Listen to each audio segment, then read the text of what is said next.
مساجد الله من آمن بالله واليوم الآخر وأقام الصلاة وآتى الزكاة ولم يخش إلا الله فعسى أولئك أن يكونوا من المهتدين. صدق الله مولانا العظيم. கண்ணியமான அல்லாஹ்வின் நல்லடியார்களே, பெரியோர்களே, சகோதரர்களே, அல்லாஹ் நம் அனைவருக்கும் தீனுடைய மேலான விளக்கத்தை தந்தருள்வானாக. தீனின் பிரகாரம் நம்முடைய வாழ்வின் கடைசி தருணம் வரை நிலைத்து நின்று அமல் செய்யக்கூடிய பாக்கியத்தை நசீபாக்குவானாக. அன்பான சகோதரர்களே, டிசம்பர் மாதத்தின் 6ஆம் தேதி நம்முடைய உள்ளத்திலிருந்து நீக்க முடியாத ஒரு நினைவை இந்திய அளவில் மட்டுமல்ல உலக அளவிலும் ஏற்படுத்தி விட்டு சென்ற ஒரு நாள் என்றால் மிக இல்லை. காலம் காலமாக அல்லாஹு அக்பர் அல்லாஹு அக்பர் என்ற தக்பீர் முழக்கம் எழுப்பப்பட்டிருந்த அந்த இடத்திலே இன்று அதற்கு நேர் எதிரான முழக்கங்கள் எழுப்பப்படக்கூடிய அளவிற்கு நாட்டுடைய அரசாங்கம், ஒரு நாட்டுடைய நீதிமன்றம் இவைகளெல்லாம் துணை போகக்கூடிய ஒரு சூழலை பார்த்து நம்முடைய உள்ளங்கள் எல்லாம் குமுறிக்கொண்டிருக்கக்கூடிய அதே வேளையில் இறையில்லங்களுடைய அந்த மதிப்பு மரியாதை குறித்து இன்னும் அதிகமாக நாம் நமக்குள்ளே பேச வேண்டும் என்ற ஒரு எண்ணத்தை ஏற்படுத்துகின்றது. ஏனென்றால் குர்ஆனிலே அல்லாஹு தஆலா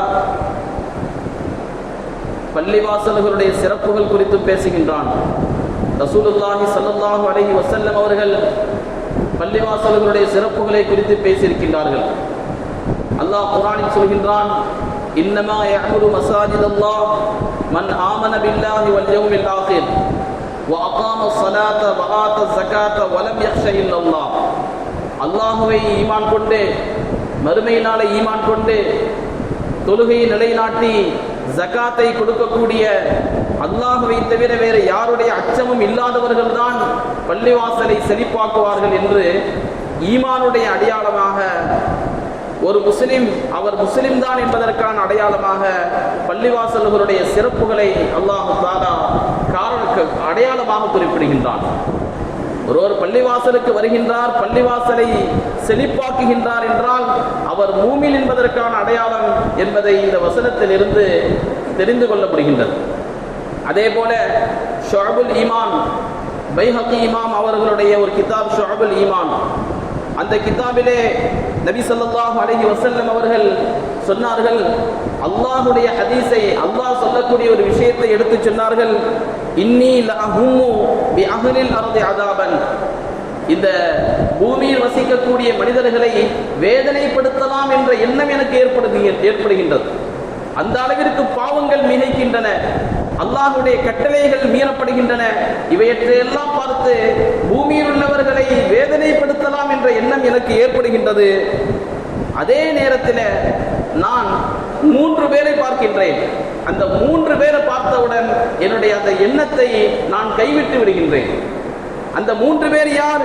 இலா உம்மாரி புயூத்தி, என்னுடைய பள்ளிவாசல்களை செழிப்பாக்கக்கூடியவர்கள். தொழுகைகளின் மூலமாக, வணக்கங்களின் மூலமாக, zikர்களின் மூலமாக செழிப்பாக்கக்கூடிய நல்லடியார்களை பார்க்கும் பொழுது, அதே போல வல் முத்தஹாப்பீன ஃபிய்ய, எனக்காக ஒருத்தருக்கொருத்தர் நேசித்துக் கொள்ளக்கூடியவர்கள். நேசிப்பதற்கு பல காரணங்கள் இருக்கின்றன. அல்லாஹ்விற்காக நேசிக்கக்கூடிய மனிதர்கள் இரண்டாமவர். மூன்றாமவர் வல் முஸ்தக்ஃபிரீன பில் அஸ்ஹார், காலை தஹஜ்ஜுடைய நேரத்தில் அல்லாஹ்விடத்தில் இஸ்திக்ஃபார் செய்யக்கூடியவர்கள், பாவ மன்னிப்பு கேட்கக்கூடியவர்கள். இவர்களெல்லாம் பார்த்தவுடனே, யாரையெல்லாம் பார்த்தவுடன்? பள்ளிவாசலை செழிப்பாக்கக்கூடியவர்கள், இறைவனுக்காக நேசிக்கக்கூடியவர்கள், தஹஜ்ஜுடைய நேரத்தில் அல்லாஹ்விடத்திலே பாவ மன்னிப்பு கேட்கக்கூடியவர்கள். இவர்களெல்லாம் பார்த்தவுடன் என்னுடைய எண்ணத்தை நான் கைவிட்டு விடுகின்றேன். அப்போ பூமிக்கு வரக்கூடிய வேதனை தடுத்து நிறுத்தப்படுவதற்கு பள்ளிவாசல்கள் காரணமாக இருக்கின்றன என்பதை ரசூலுல்லாஹி ஸல்லல்லாஹு அலைஹி வஸல்லம் அவர்கள் இந்த ஹதீஸ்ல சொன்னாங்க. அருமை சகோதரர்களே, பெரியவர்களே, இந்த பூமியில் எப்படி மனிதர்கள் சில பேர் பாக்கியம் பெற்றவர்கள் என்று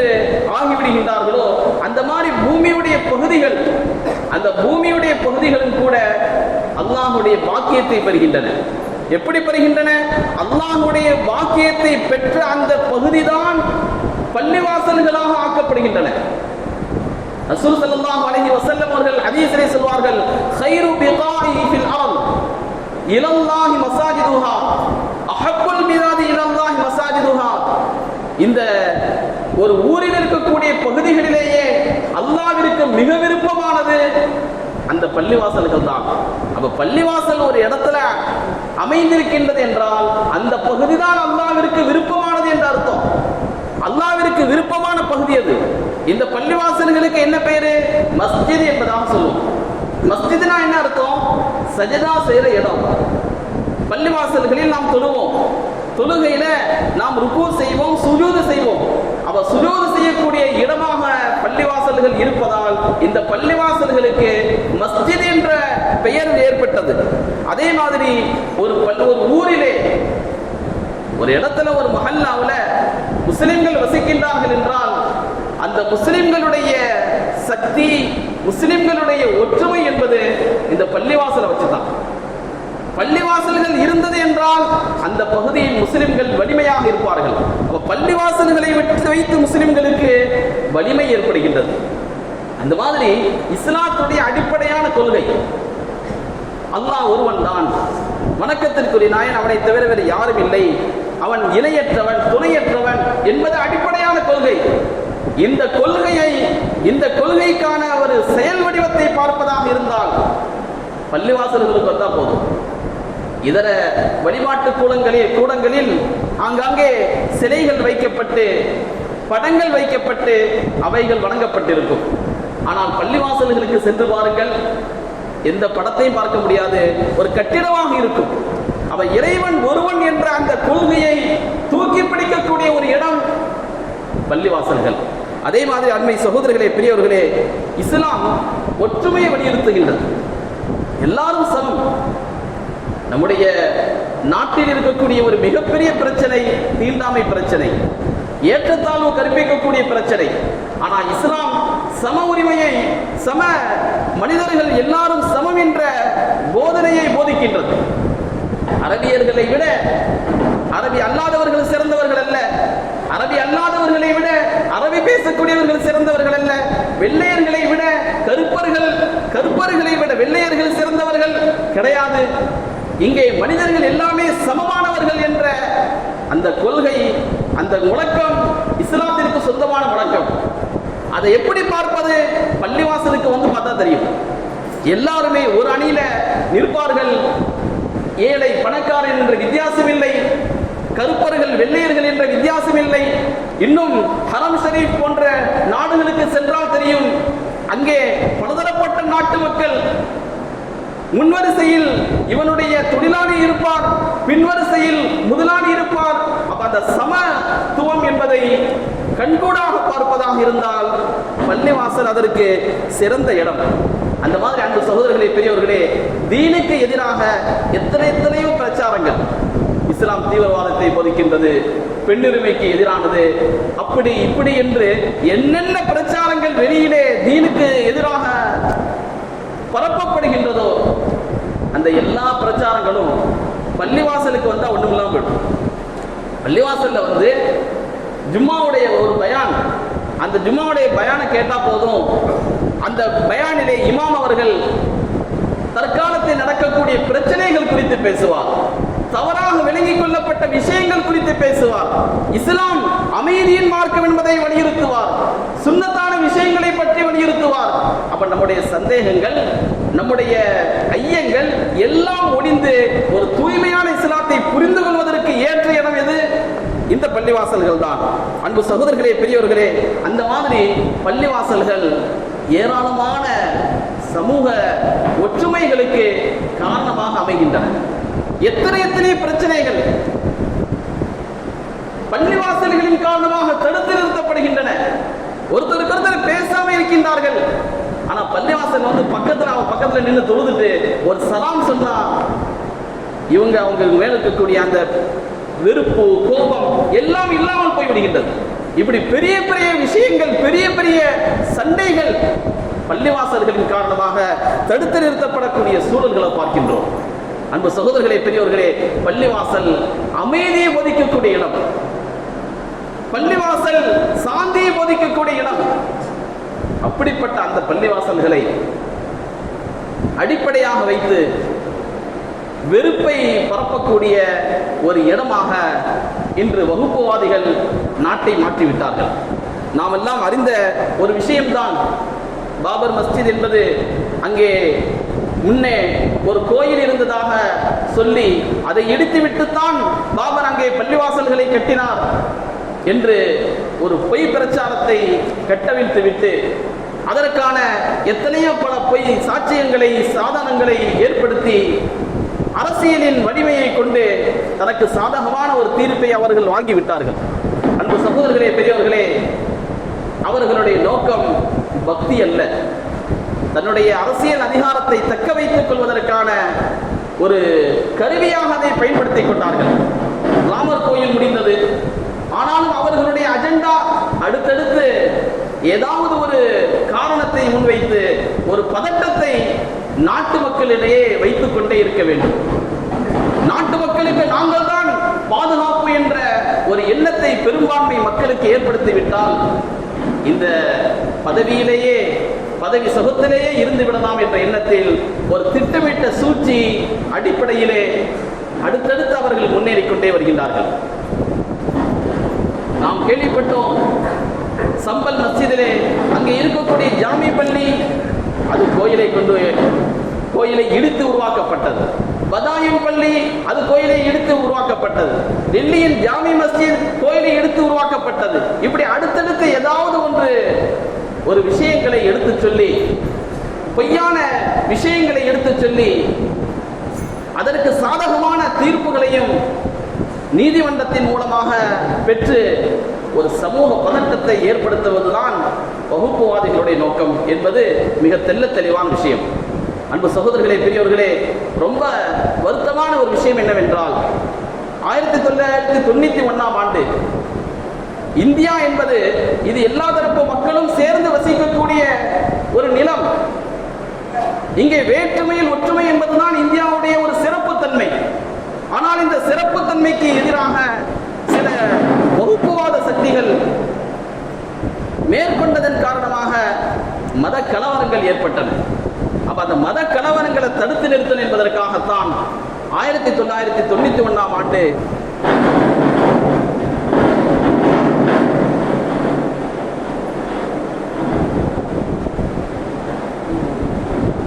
வழிபாட்டு கூடங்கள் பாதுகாப்பு சட்டம் என்ற ஒரு சட்டம் உருவாக்கப்பட்டது.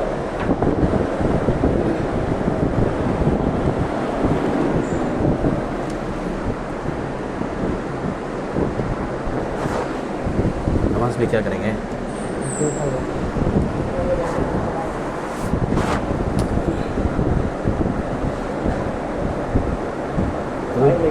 कितने बजे आ रहे हैं? तो पैसा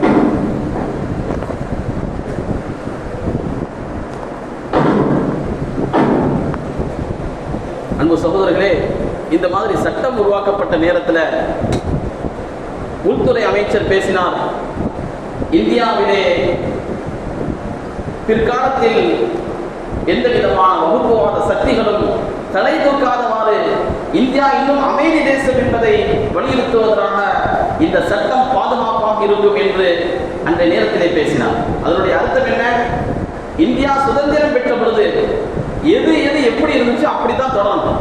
கோயில் என்று சொன்னால் கோயிலாக தொடரணும், பள்ளிவாசல் என்று சொன்னால் பள்ளிவாசலாக தொடர வேண்டும். அதிலே எந்த விதமான பகுதி மாற்றமோ முழு மாற்றமோ செய்யப்படாது என்பது நாடாளுமன்றத்தில் ஏற்றப்பட்ட ஒரு சட்டம். கீழே இருக்கக்கூடிய நீதிமன்றங்கள் எல்லாம் இந்த மாதிரி பிரச்சனைகள் வரும் பொழுது தள்ளுபடி செய்ய வேண்டும் அல்லவா? ஆனால் அதை விசாரணைக்கு எடுத்துக்கொண்டு அதன் அடிப்படையிலே சர்வே நடத்தி ஒரு சமூக பதட்டத்தை ஏற்படுத்தக்கூடிய ஒரு சூழல், ரொம்ப வருத்தமான ஒரு சூழல். இந்தியா என்பது ஜனநாயக நாடு. இங்கே சட்டத்தின் ஆட்சிதான் நடக்க வேண்டுமே தவிர சட்டத்திற்கு புறம்பாக எந்த ஒரு நடைமுறையும் இங்கே நிலைநாட்டப்படக்கூடாது. சட்டத்தின் மீது நம்பிக்கை வைத்திருக்கக்கூடிய நாம் இன்ஷா அல்லாஹ் சட்டத்தின் அடிப்படையில் நம்முடைய முன்னெடுப்புகளை எடுத்து செல்வோம்.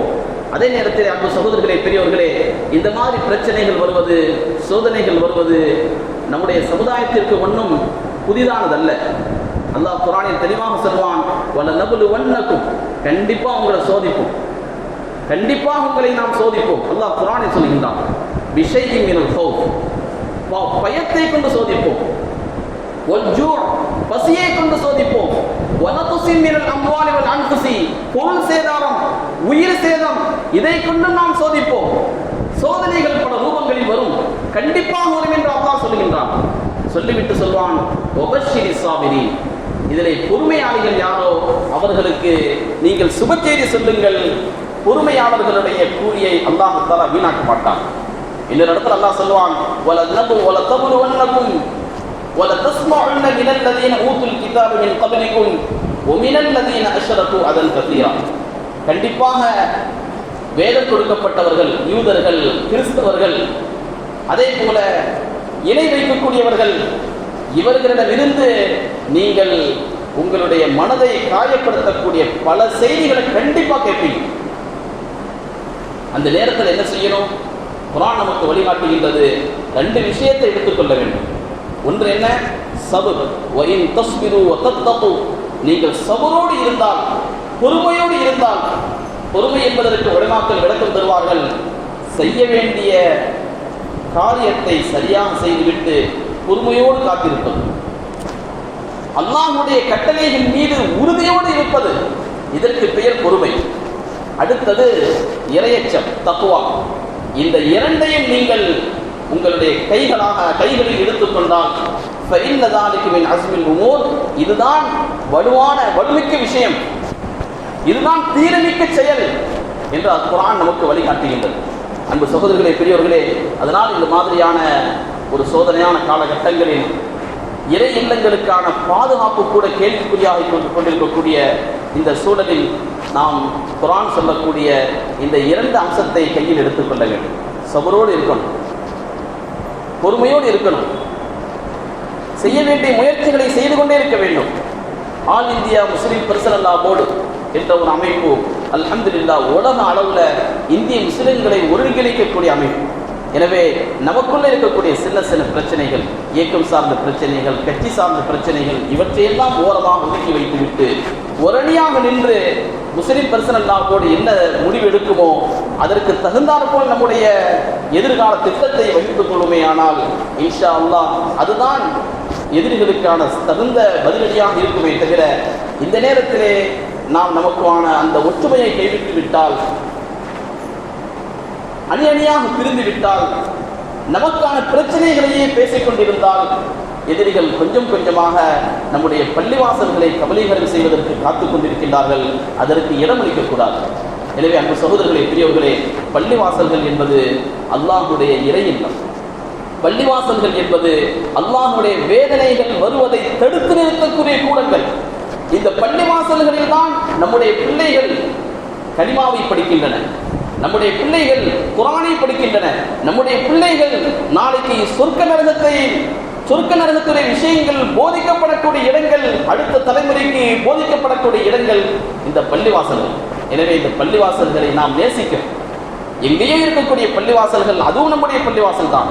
நம்முடைய மஹல்லாவுடைய பள்ளி அதுவும் நம்முடைய பள்ளி. அதை செழிப்பாக்க வேண்டும். செழிப்பாக்குவது என்றால் அமல்களின் மூலமாக, வணக்கங்களின் மூலமாக, தொழுகைகளின் மூலமாக செழிப்பாக்குவதுதான் அர்த்தம் என்பதை உலமாக்கள் எடுத்துச் சொல்வார்கள். எனவே அன்பு சகோதரர்களே, பெரியவர்களே, பள்ளிவாசல்களின் மீது ஆபத்தான சூழல்கள் நிறைந்து வந்திருக்கக்கூடிய இந்த சூழலில் பள்ளிவாசல்களுடைய மேன்மைகளையும் அதனுடைய கடமைகளையும் முன்னிறுத்தி அதற்கான கண்ணியத்தை கொடுத்து நாம் பள்ளிவாசல்களை மேன்மைப்படுத்தினால் அல்லாஹ் நம்மை மேன்மைப்படுத்துவார். பள்ளிவாசலை செழிப்பாக்கினால் அல்லாஹ் நம்முடைய வீட்டை செழிப்பாக்குவான். நிறைய இல்லங்களில் பல பிரச்சனைகள், சிலருக்கு தொழில் ரீதியான பிரச்சனை, குடும்ப ரீதியான பிரச்சனை, கணவன் மனைவிக்கான பிரச்சனை, எல்லா பிரச்சனைகளும் தீர்வதற்கான இடம் எது தெரியுமா? பள்ளிவாசல்கள் தான். நீங்கள் பள்ளிவாசல்களை செழிப்பாக்கினால் அல்லாஹ் உங்களுடைய வாழ்க்கையை செழிப்பாக்குவான். இதுதான் நாம் காலம் காலமாக குர்ஆன் ஹதீஸின் மூலமாக, சஹாபாக்களுடைய கூற்றுகளின் மூலமாக, சம்பவங்களின் மூலமாக தெரிந்து வைத்திருக்கக்கூடிய விஷயம். இதை நாம் வலுவாக பற்றி பிடித்துக் கொள்ள வேண்டும். வல்ல அல்லாஹ் தஆலா சொல்லப்பட்ட இந்த வார்த்தைகளின் பிரகாரம் அமல் செய்யக்கூடிய வாக்கியத்தை நசீபாக்குவானாக. நீண்ட நிறைய நாட்கள் நோய் நொடி இல்லாமல் சுகத்தோடு இன்பத்தோடு வாழ்ந்து அல்லாஹ்வை நின்று வழிபட்டு வாழக்கூடிய உயர்ந்த பாக்கியத்தை அல்லாஹ் நம் எல்லோருக்கும் தந்தல்வானாக என்ற நல்ல துவாக்களோடு உங்கள் எல்லோரின் துவாவை ஆதரவு வைத்து என் வார்த்தைகளை நிறைவு செய்கின்றேன். வாஃபிரு தஅவானா